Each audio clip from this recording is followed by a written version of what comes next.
أيها الإخوة، هذا يوم نكتب فيه مستقبلنا بأيدينا. لن تعود مصر إلى الوراء، مصير الأمة بين أيديكم، فلتسمعوا النداء. قولوا الحقيقة وكل شيء ينتهي هنا. لن نخاف ولن نتراجع. يعني إيه؟ كلهم رافضين يستضيفوا؟ محدش عايز اسمه يتعلق باللي هيحصل. طب والأمين العام؟ مصمم يبقى في جلسة. خلصنا التجهيز؟ كله جاهز يوم 22. الموضوع لازم يهدى قبل ما يكبر. خلاص يا أستاذ عبد الخالق، الجلسة هتتعقد، مفيش رجوع. طب وحده فرصة أخيرة؟ مفيش. رجعت لكم بنفس الكلام. السوريين قافلين دماغهم، لو فضلنا كده الناس هتتفرج علينا واحنا بنتخانق. احنا برضو مش هنسحب الشكوى. أنت فاكر نفسك مين؟ بتكلمني بالشكل ده قدام الناس؟ انت اللي بتغلط وانا مش هسكت. غلط؟ دي خيانة على عينك يا تاجر. يا جماعة كفاية بقى، خلينا نسمع بعض. يعني ايه؟ جاي تقول لنا لا دلوقتي؟ ولا فاكر نفسك لسه في الجيش؟ الاتفاق كان واضح من الاول، بنشتغل على النظام مش على البلد. لو الموضوع يخص الجيش اعتبروني مش موجود. يا زغلول احنا محتاجينك، كل حاجة ماشية زي الساعة. احنا بقالنا 6 ايام وحضرنا 7 جلسات مع بعض وما سمعناش غير خناق. جرينا معاكم دول تانية ودخلتهم في قلب المشكلة. شايف ان كده كفاية. لازم نقعد بهدوء ونشوف هنمشي ازاي وهنقرر ايه. صباح الخير يا سادة. في يوم 26 يوليو سنة 1962، وكالعادة في احتفالات عيد ثورة يوليو، جمال عبد الناصر عمل خطاب قوي جدا كان ليه تأثير عنيف على الحركة الانفصالية في سوريا اللي كانت ضد الوحدة مع مصر. عبد الناصر وقتها قال كلام معناه إن إحنا مع الشعب السوري المناضل، واللي بيحصل في سوريا دلوقتي ما هو إلا استغلال وقهر للشعب السوري ومحاولة يائسة لرجوع الرجعية والاستعمار من تاني. طبعا عبد الناصر وهو بيتكلم كان بيكرر كلمة سوريا، وكان واضح جدا قد ايه الموضوع ده شغله. بمجرد ما خلص الكلمتين دول الوضع ابتدى يسخن ويتحرك في سوريا. اللي زود الموضوع اكتر وخلى الصورة اوضح ان في نفس الفترة دي تم القبض على مجموعة من الشباب في سوريا، اتقال وقتها انهم شباب نصريين، وده زود التوتر وخلى الاحداث تاخد منحى اخطر. اتقال كمان ان الشباب دول كانوا بيخططوا لعملية او مؤامرة لقلب نظام الحكم في سوريا، وان الهدف الاساسي من المخطط ده هو ان سوريا ترجع تاني للوحدة مع مصر.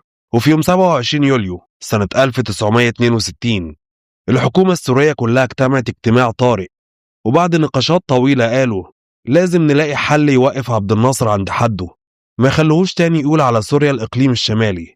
لازم يفهم اننا انفصلنا عنه خلاص، وان سوريا مش هتكون تاني تحت سلطته ولا نفوذه. بعد مناقشات امتدت بالساعات استقر رأيهم في الآخر على قرار واضح انهم يقدموا شكوى عاجلة لجامعة الدول العربية. وفعلا يوم 28 يوليو سنة 62 اتقدمت شكوى رسمية لجامعة الدول العربية، قالوا فيها نصا وبالحرف انهم عايزين حماية سوريا من التدخل السافر والتخريب الناصري في الشأن السوري، وطلبوا بعقد جلسة طارئة في أسرع وقت علشان تتم مناقشة الأزمة. طلبوا كمان ان جلسة الجامعة العربية تنعقد في أي مكان غير مصر. وأول ما الشكوى دي اتقدمت ووصلت لعبد الناصر النار ولعت أكتر والتوتر زاد بشكل جنوني، وفجأة الدولتين بقوا خصمين مباشرين وكأنهم اتقلبوا في لحظة واحدة لمصارعين في حلبة مصارعة، كل واحد فيهم عايز يقضي على التاني بالضربة القاضية. بعدها كل طرف ابتدى يجهز أوراقه، أو بالأصح بيجهز الرصاص اللي هيضرب بيه خصمه جوه جلسة الجامعة العربية. البداية كانت سريعة جدا من الجانب السوري، لأنه في 29 يوليو سنة 62 وزير الداخلية السوري عزيز عبد الكريم أعلن إلقاء القبض على وزير الأوقاف يوسف مزاحم، اتهموا إنه ناصري ومتورط في أعمال تخريبية جوه سوريا. طبعا الموضوع ما وقفش عند كده. الحكومة الانفصالية السورية بقيادة الدكتور بشير العظمة ابتدت تاخد إجراءات سريعة ومتتالية هدفها عزل الرئيس جمال عبد الناصر على المستوى العربي والإقليمي وتضييق الخناق عليه سياسيا من كل الاتجاهات. في اليوم اللي بعده على طول 30 يوليو 62 ابتدت الأخبار اللي وصفوها بالسارة تطلع من الجانب السوري. الحكومة السورية أعلنت أن الأردن أعلنت تضامنها الكامل معاها، وبعدها بساعات قليلة الحكومة العراقية هي كمان أعلنت تعاطفها ودعمها للموقف السوري. بعد مرور ساعات الحكومة اللبنانية اللي كانت في الأول على الحياد دخلت كمان هي على الخط. وطبعا كل اللي كان بيحصل ده كان تحركات محسوبة من الجانب السوري، إنما على الجانب المصري الصمت كان مستحيل. الصحافة المصرية ابتدت تشن هجوم عنيف جدا على الحكومة السورية، اتهمت أعضاء الحكومة الانفصالية إنهم مجموعة متآمرين وفاشلين، وإنهم بيحاولوا يعلقوا فشلهم على شماعة مصر وجمال عبد الناصر. وقالت كمان إن اللي بيعملوه دلوقتي سبب الخوف الخوف من الغضب الشعبي اللي ممكن يبلعهم، خصوصا بعد انفصالهم عن مصر وعن الجمهورية العربية المتحدة. ومع كل يوم كان بيعدي الأزمة كانت بتسوء أكتر وأكتر، وكل يوم كان أسوأ من اللي قبله. اللي زود النار اشتعال أكتر إن الصحافة والإعلام الأمريكي والإسرائيلي ابتدوا يتعاملوا مع الأزمة كلها من وجهة نظرهم هم بس، وكانوا بيصبوا الزيت على النار. مع سخونة الموقف، عبد الخالق حسونة الأمين العام لجامعة الدول العربية وقتها اتصدم من سرعة وتطور الأحداث. حاول من موقعه إنه يتدخل بشكل ودي بين الطرفين. أول حاجة في تحركاته سافر إلى دمشق، حاول بكل الطرق إنه يهدي الأمور مع الجانب السوري، لكن ما كانش فيه أي فايدة. راس النظام السوري قالها بصراحة من غير لف ولا دوران: الجلسة هتنعقد غصبا عن أي حد، وأي محاولة للتهدئة خلاص فشلت. لما الوساطة فشلت في سوريا، رجع عبد الخالق حسونة ومعاه نفس الهم وسافر القاهرة. قال لهم بمعنى الكلام: السوريين قافلين دماغهم، سيبوها تمشي لعبة السياسة، احنا مش عايزين الناس تتفرج علينا واحنا بنتخانق. لكن الرد اللي جاله من القاهرة كان حاسم برضه. قالوا له انهم مش هيسحبوا الشكوى، مصممين ان جلسة الجامعة العربية تنعقد مهما حصل. وقالوا كمان: طالما هتبقى فضيحة تبقى فضايح على الآخر وخلي الكل يتفرج. الكلام ده ما عجبش الأمين العام، قال لهم بوضوح: جلسة الجامعة لازم تنعقد فعلا. هنا ظهرت مشكلة تانية كبيرة، إن ولا دولة كانت عايزة تستضيف الجلسة على أرضها. تقريبا الكل رد وقال لأ. السبب لأن الاجتماع ده كان واضح إنه هيبقى اجتماع تاريخي ملتهب. كل كلمة وكل قرار هيتقالوا فيه هيفضلوا مربوطين باسم الدولة المستضيفة، متسجلين في كتب التاريخ طول العمر. علشان كده معظم الدول حاولت تتهرب من إنها تستضيف الاجتماع على أرضها. مع الضغط الشديد من الأمين العام لجامعة الدول، وافقت السلطات اللبنانية في الآخر إن الجلسة تنعقد على أرضها، وتقرر إن الاجتماع يتعمل في فندق في مدينة اسمها شطورة، مدينة حدودية بين لبنان وسوريا. وتم تحديد موعد أول جلسة يوم 22 سنة 62. الحكومة السورية أعلنت رسميا أسماء الوفد السوري اللي هيحضر الجلسة. إنما على الجانب المصري كان في تعمد للصمت التام. مصر ما أعلنتش مين رايح ولا مين جاي، خلت الموضوع كله سر بالكامل. في الفترة دي المعركة كانت نفسية أكتر ما هي سياسية. الكل كان متوقع إن الوفد المصري هيبقى مفاجأة تقيلة، أكنه قنبلة جاية من القاهرة وهتنفجر فجأة في نص الجلسة. واللي توقعوه هو اللي حصل فعلا. يوم 22 مع بداية أول جلسة، الجميع اتفاجئ إن الوفد المصري اللي حضر كان متكون في الأساس من 4 شخصيات سورية. على رأس الوفد أكرم الديري، وزير الشؤون الاجتماعية في عهد الوحدة، وجدوى عز الدين وزير الشؤون البلدية. وكمل وفد مصر بطلعت صدقي مدير الشؤون العربية، وتوفيق حسن مدير توزيع حلب. ساعتها كل الوفود اللي كانت حاضرة اعتبرت ان تشكيل الوفد المصري ده مش بس خطوة عادية، ده كان ضربة سياسية قاسية جدا من جمال عبد الناصر. قالوا ان عبد الناصر بالطريقة دي عايز السوريين اللي معاه يقفوا في وش السوريين اللي قدامهم، يعني يبقى في سوري قدام سوري، وكل المفاوضات تفضل دايرة بين الطرف السوري. وطبعا ده كان لعبة سياسية ذكية، هدفها الأساسي نسف شرعية الحكومة الانفصالية اللي كانت موجودة في دمشق. بدأت الجلسة بخطابين افتتاحيين، واحد من الجانب المصري وواحد من الجانب السوري. ومن أول كلمتين كان واضح جدا إن الخطابين مليانين رسائل نارية مبطنة، وكأن الاتنين بيقولوا في كارثة سياسية جاية في الطريق. ولخطورة الموقف، رئيس الجلسة السفير التونسي أحمد بن عرفة اضطر في لحظة إنه يوقف الكلام تماما علشان يمنع انفجار الجلسة من أولها. رئيس الجلسة ساعتها وجه كلامه لكل الوفود وقال لهم: إحنا لازم نحدد الأول، الجلسات دي هتبقى علنية قدام الكل ولا سرية ومقفولة؟ في اللحظة دي الجانب المصري والجانب السوري الاتنين صوتوا إن الجلسات تفضل علنية، وقالوا بصراحة إحنا عايزين العالم كله يتفرج. إنما باقي الوفود كان ليهم رأي تاني خالص، قالوا لأ لازم تبقى سرية. من هنا اتفقوا كلهم تقريبا إن الجلسات لازم تكون سرية، وعلى الأساس ده اتاخد القرار الرسمي إن الجلسات مقفولة ومش علنية. وفي يوم 23 أغسطس ابتدت الجلسات فعليا بنقاشات نارية ومحتدمة جدا. ما كانش في حاجة بتحصل غير اتهامات وشتايم وإهانات رايحة جاية بين الطرفين. الموضوع وصل لمرحلة إن في ألفاظ وأوصاف جارحة اتقالت بشكل صريح وواضح قدام كل اللي موجودين. الخناقة فضلت مكملة، جدال وصراخ واتهامات من غير أي محاولة تهدئة لحد اليوم السابع من الاجتماعات.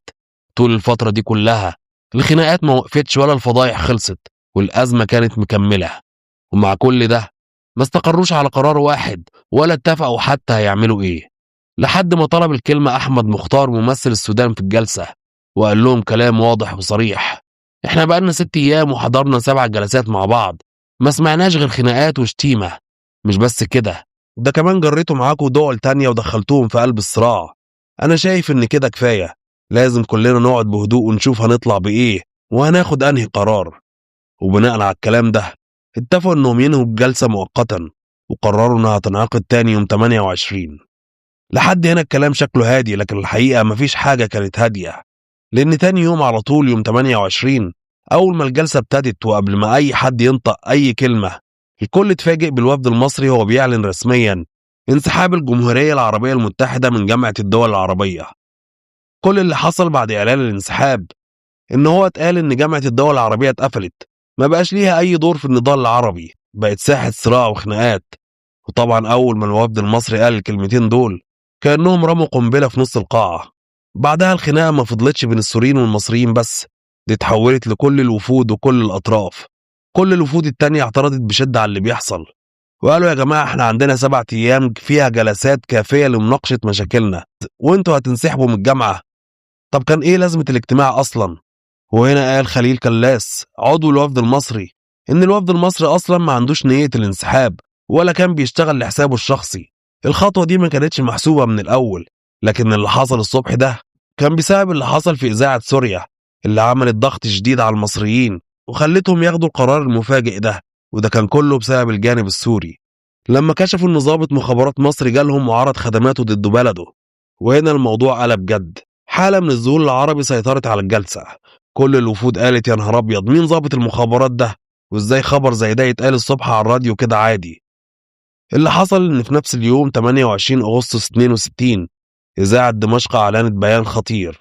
الساعة 7 بالظبط طلع بيان رسمي بيقول إنه في تمام الساعة 6 مساء هيتعمل مؤتمر صحفي ضخم هتحضره كل الصحف ووكالات الأنباء العالمية. المفاجأة إن المؤتمر ده هيظهر فيه ضابط مخابرات مصري برتبة مقدم اسمه زغلول عبد الرحمن. وقالت الإذاعة كمان إنه هيكون معاه أدلة ووثائق قاطعة بتثبت حسب كلامهم تورط النظام المصري في مؤامرات ضد النظام السوري. مجرد ذكر الاسم بس كان صدمة عنيفة للجانب المصري. زغلول عبد الرحمن مش أي حد، ده ضابط مخابرات وواحد من أوائل الضباط الأحرار.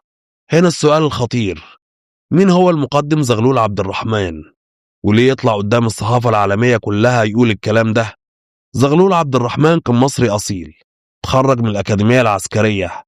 بعد التخرج اتعين في سلاح المدفعية وشارك في حرب فلسطين سنة 48 في كتيبة المظلات، وكانت مهامه بين المجدل وأشدود. بعد حرب فلسطين وتحديدا سنة 51 ضابط اسمه وحيد رمضان عرض عليه فكرة الانضمام للضباط الأحرار، وأول ما عرف زغلول عبد الرحمن أهداف المجموعة انضم ليهم فورا من غير أي تردد. زغلول عبد الرحمن كان الضابط المسؤول عن المراسلات بين قائد التنظيم جمال عبد الناصر وباقي الضباط الأحرار، يعني كان حلقة الوصل الأساسية اللي بتوصل الأوامر والتنسيق بين كل العناصر المؤثرة في الثورة. وكان واحد من رفقاء الضابط يوسف صديق، كان من أوائل الناس اللي سيطروا على مبنى القيادة المركزية للقوات المسلحة. في مصدر ذكر كمان إن زغلول عبد الرحمن كان أول واحد يسمي الجنود اللي بيحموا قائد الجيش، وبسبب دوره الواضح والمهم جدا اللي لعبه في صباح اليوم الثالث من ثورة يوليو بقى واحد من أعمدة جمال عبد الناصر والفريق عبد الحكيم عامر. وبعد الثورة وتحديدا سنة 54 انضم للمخابرات العسكرية، وسنة 56 اتعين مساعد عسكري مصري في سوريا. استمر في المنصب ده عدة سنوات، بعدين اتنقل لبلجراد في صربيا سنة 60. النقلة دي كانت هي اللي قلبت حياته تماما، لأن بعدها اتنقل من بلجراد وبقى نائب الملحق العسكري ببيروت. وهنا كانت البداية الحقيقية لتغير مساره بالكامل. يعني بكلمات تانية زغلول عبد الرحمن كان ضابط مخابرات داخل السفارة المصرية ببيروت، وساعتها كان ناصري بجد. في نفس الوقت اللي اتنقل فيه بيروت كان هو نفس الوقت اللي بدأت فيه شرارة الانفصال بين سوريا ومصر. زغلول عبد الرحمن كان مخلص جدا لمبادئ ثورة 23 يوليو. بالنسبة له كان الدستور ثابت مفيش أي مجال للتحايل عليه، وكمان كان مؤيد جدا وراعي فكرة الوحدة العربية بين مصر وسوريا. وخلال التحقيق معاه قال كلام صريح إن هو اكتشف إن كل الناس حوالين عبد الحكيم عامر ما بيحبوش مصر ولا بيحبوا سوريا، ولا عبد الحكيم عامر ولا جمال عبد الناصر، هم بس مجموعة من المنافقين وعايزين مصالحهم الشخصية، ومفيش أي وفاء ولا مبدأ عندهم. وقال كمان إن عبد الحكيم عامر مش مؤهل يكون قائد للجيش، وبسبب أفعاله وأفعال الناس اللي حواليه مصر اتعرضت للضرر، وعبد الناصر وقع في مشاكل لا نهاية لها. وبحسب كلامه أول صدمة كبيرة ليه لما شاف بوادر انفصال سوريا عن الجمهورية العربية المتحدة، وساعتها بدأ يحس إن أهداف ثورة 23 يوليو اللي اتأسست عليها الثورة بدأت تتلاشى قدام عينيه. في الفترة دي اتقال من بعض المصادر إن زغلول عبد الرحمن كان بيعاني من إدمان القمار، في مصادر قالت إنه ابتدى يختلس من العهدة الشخصية اللي كانت تحت إيده، بس المعلومات دي مش مؤكدة لأن في مصادر نفت الكلام ده تماما. المهم إن زغلول عبد الرحمن في الوقت ده ما كانش بيتحرك بدافع كلام لحظي ولا مجرد حالة غضب وانفعال، اللي جواه كان تراكمات نفسية كبيرة، كان دايما في حالة شكوى وتذمر مستمر من كل حاجة حواليه، من كل اللي بيحصل معاه. كان دايما بيحكي الكلام ده لناس قريبين منه جدا، على رأسهم واحد اسمه أحمد فهمي، والتاني أحمد أبو الفتح، والتالت حسين أبو الفتح، والتلاتة دول كانوا معروفين باسم الإخوة أبو الفتح. الإخوة أبو الفتح دول كانوا أصحاب جريدة مصرية مشهورة بالفضائح في عصر الملك فاروق، وأول ما قامت ثورة يوليو وقفوا ضدها وانضموا لكل الأصوات اللي كانت بتنادي برجوع الملكية. مش بس كده، كمان حاولوا يعملوا تنظيم سري سموه مصر الحرة، لكن بعد فترة قصيرة التنظيم ده اتكشف واتفضح، وقبل ما يتم القبض عليهم كل واحد فيهم هرب بطريقته واختفوا من الساحة السياسية. بعدها الوضع سخن جدا لما ناس من الإخوة أبو الفتح سافروا برا مصر، اتاخد قرار فوري بسحب الجنسية المصرية عنهم، وكمان جريدة المصري اتصدرت اللي بعد كده اتحولت لجريدة الأخبار. لما زغلول بدأ يعارض سياسات جمال عبد الناصر وعبد الحكيم عامر، بقى بالنسبة للإخوة أبو الفتح اللي أصلا كانوا هاربين ومعارضين للنظام كنز ما يتفوتش.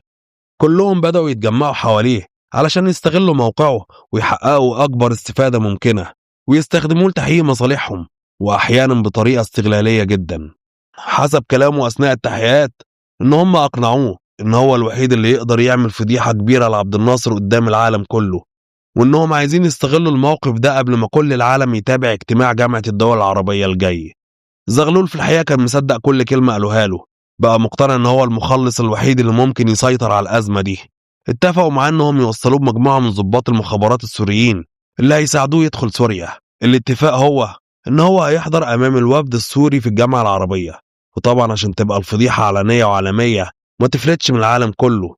وعدوه كمان إن أول ما يوصل الأراضي السورية هيتعين برتبة عقيد في الجيش السوري. بعد ما اتفقوا على كل التفاصيل سلموه جواز سفر مزور باسم حسين الأزهري، وفعلا هرب من مكان خدمته في بيروت، واتقال إنه قدر يهرب باستخدام سيارة دبلوماسية خرجت بيه من لبنان لسوريا. في مصدر قال إن العربية دي كانت تابعة للسفير السعودي، ومصدر تاني قال إنها تابعة للسفير الأردني. المهم إن تاريخ وصول زغلول عبد الرحمن بالظبط مش معروف، والوفد السوري اللي كان المفروض يسافر للجامعة العربية كان موجود، وطبعا في الوقت ده كانت جلسة الجامعة العربية شغالة. ولحد يوم 28 أغسطس، اليوم اللي فيه زغلول عبد الرحمن ظهر للعلن قدام الكل، كانت الساعة 6 مساء. كل الكلام اللي قاله زغلول ما كانش ليه أي تأثير يذكر، لا عربي ولا دولي. وبعد الآمال الكبيرة اللي اتحطت عليه والتوقعات إن فيه فضيحة عالمية، طلع في الآخر هو نفسه مصدر الإحباط. بعدها ابتدى يحس إن الجانب السوري تجاهله تماما، مفيش حد بقى مهتم بيه ولا بكلامه. عشان كده وبعد شهر ونص بس من وصوله سوريا قرر ياخد شنطته ويمشي. وفعلا مع بداية شهر أكتوبر سافر زغلول عبد الرحمن من دمشق إلى باريس. أول ما وصل هناك كان في استقباله واحد اسمه أحمد فهمي، وده كان عضو في تنظيم مصر الحرة. في باريس اتفاجئ زغلول من غير أي اتفاق مسبق إن أحمد فهمي ومجموعة تانية من أعضاء التنظيم بيقولوا له إن في ضباط مخابرات جايين يقعدوا معاه علشان يتفقوا على الخطوات الجديدة. وفعلا في الميعاد المحدد لقى نفسه قدام 2 ضباط من المخابرات البريطانية، دخلوا بيته وقعدوا معاه، ابتدوا يسألوه عن كل التفاصيل اللي يعرفها، طلبوا منه أي معلومات عنده عن الصواريخ المصرية وأي حاجة يعرفها عن نشاط المخابرات المصرية سواء جوه مصر أو بره مصر. وهنا القصة ابتدت تاخد منحى أخطر بكتير. زغلول عبد الرحمن لما سمع الكلام ده اعترض تماما ورفض نهائيا، وقال لهم بصراحة الاتفاق بيننا ما كانش إنه نفضح أي أسرار عسكرية، احنا اتفقنا على إسقاط النظام وعبد الناصر، مش إننا نكشف أي حاجة عن الجيش. وفعلا زغلول عبد الرحمن كان مصر انه ما يقولش اي اسرار عسكرية. وبعدين اصراره زاد اكتر لما عرف ان التنظيم في باريس كان بيخطط انه يعمل تفجيرات كبيرة جدا في القاهرة، والاصعب من ده انهم كانوا عايزين يلصقوا التهم بالجانب السوري، وبكده الامور ممكن تولع اكتر وتتطور لحرب بين البلدين. الخطة كان ليها وجهين، الاول يعملوا تفجيرات في القاهرة ويحطوا التهم على السوريين، والتاني يغووا الضباط السوريين ضد الضباط المصريين، وبكده يبقى الصراع بين الجيشين مشتعل على نفس الارض. طبعا كل الكلام والخطط دي كانت خارج توقعاته وحساباته، عشان كده اصر انه ما يشاركش باي معلومات. وطبعا الخلافات والصراعات دي حصلت بينه وبين عيلة ابو الفتح اللي كانوا بيحاولوا يستغلوه في خططهم. ولما اكتشف ان هم بيحتفظوا بمبلغ 50,000 جنيه من المخابرات البريطانية علشان يجندوه ضد عبد الناصر، قرر على طول ان هو يبعد عنهم وسافر من باريس الى روما. اختار روما مخصوص لانه كانت مقر الفريق اللواء مرتضى المراغي اللي كان اخر وزير في الدوائر الداخلية في زمن الملكية. طبعا مرتضى المراغي كان اكتر حد بيكره عبد الناصر.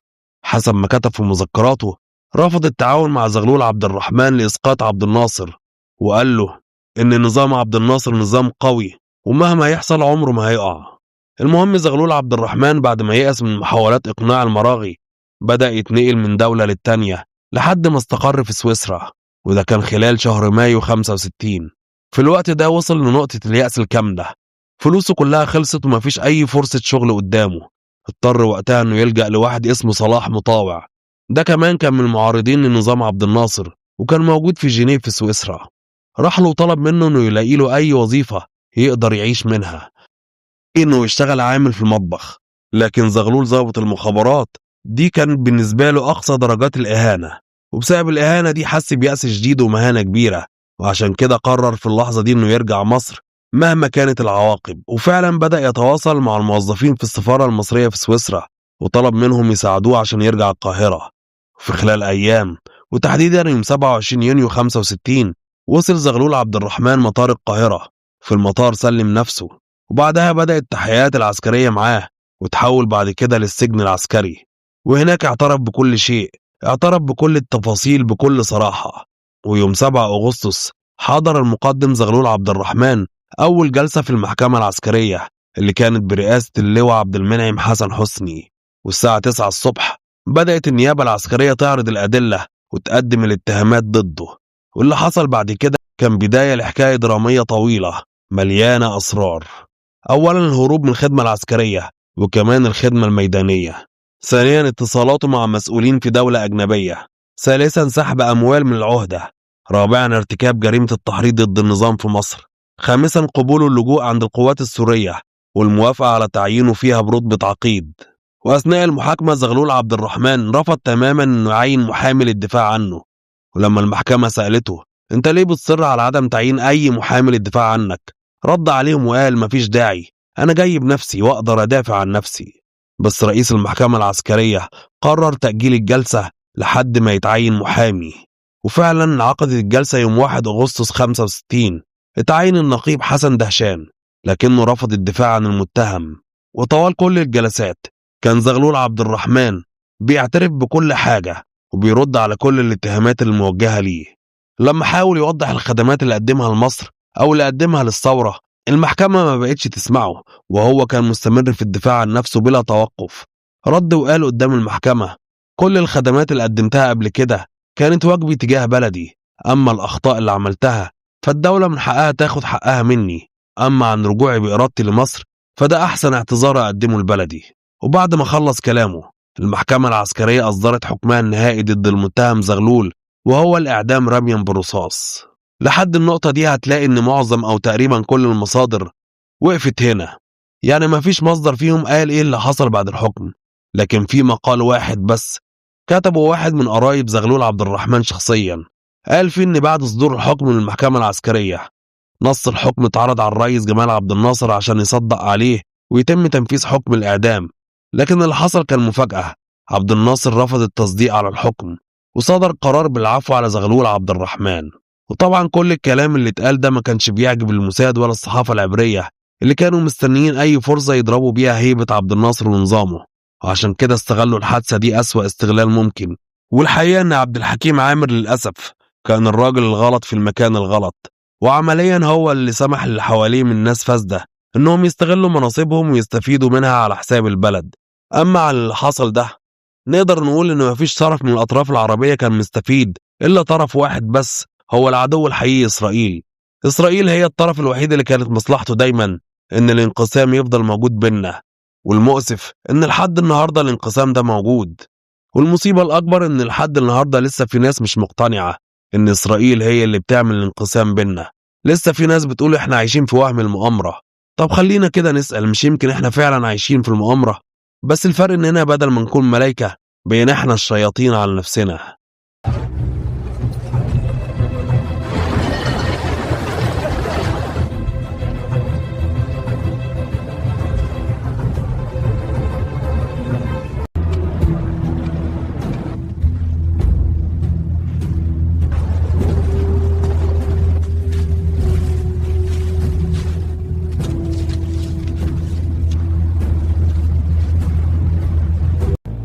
اللي شفته خليك تتكلم كده.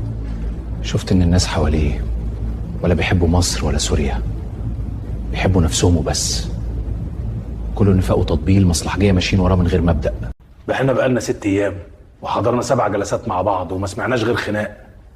جرينا معاكم دول تانية ودخلتهم في قلب المشكلة. شايف ان كده كفاية. لازم نقعد بهدوء ونشوف هنمشي ازاي وهنقرر ايه. صباح الخير يا سادة.